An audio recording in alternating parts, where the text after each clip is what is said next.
Bila mana si masbuk hana dia kalan putra bu ibu nakon pui dong ipok droy ke pangen iptimang jarida iptimang kepiah ikalan uke kalan jiam terserah kanya pu bak mo ni de pu cere ibu nakon hana kalan ahwal ihwal perilaku si masbuk hana kalan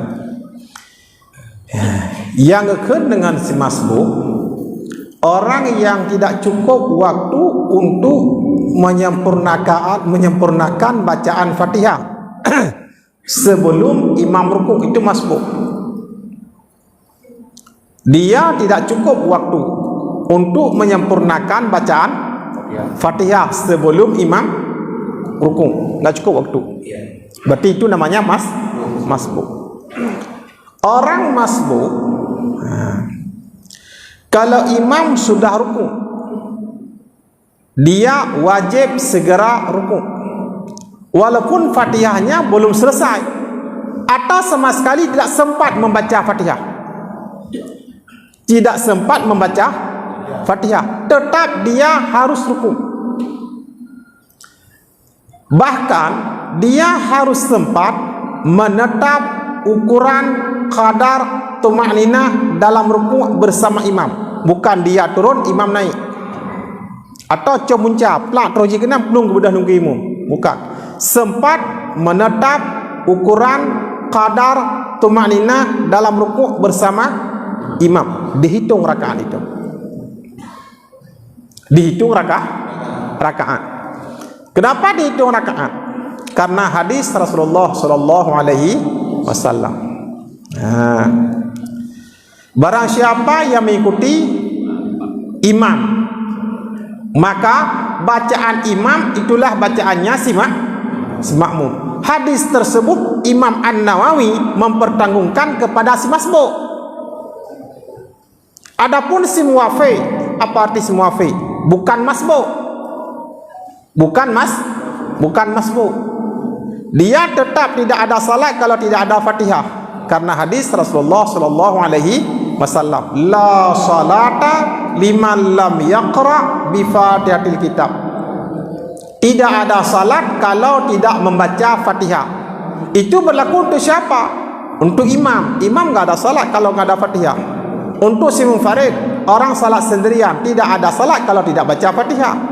Untuk si muwafiq, apa arti muwafiq? Orang yang cukup waktu membaca Fatihah di belakang imam sebelum imam rukuk, tapi dia tidak baca, maka orang tersebut tidak ada salat. Adapun si masbuk, padahal kalau kita lihat tadi, salat apa Fatihah itu harus dibaca kulla rakaatin, tiap-tiap rakaat, illa rakaata masbukin, terkecuali rakaat si masbuk.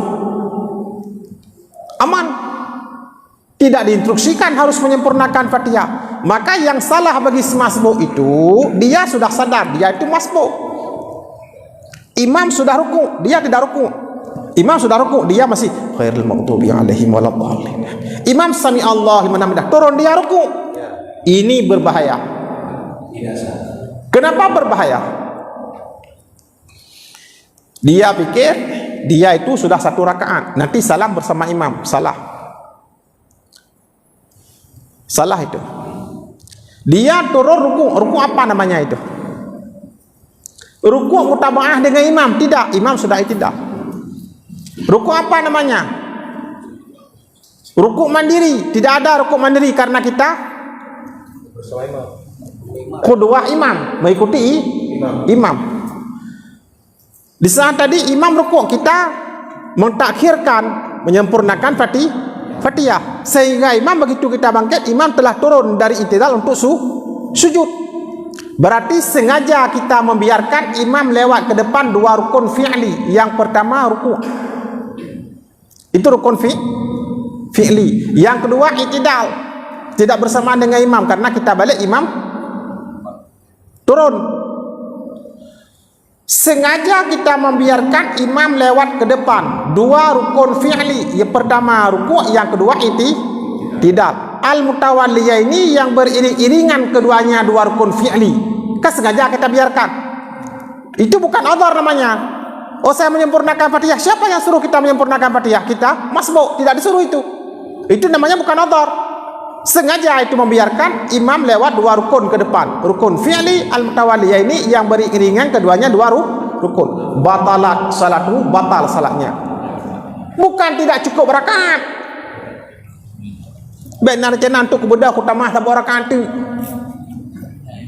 Kemudian mata rakaat itu batalat salatu, salat batal itu karena sengaja membiarkan imam lewat dua rukun fi'li yang beriringan, keduanya dua rukun. Imam lewat, kita di belakang, sengaja tanpa udhur. Oh, saya menyempurnakan Fatihah, siapa suruh? Masbuk itu tidak disuruh untuk menyempurnakan Fatihah.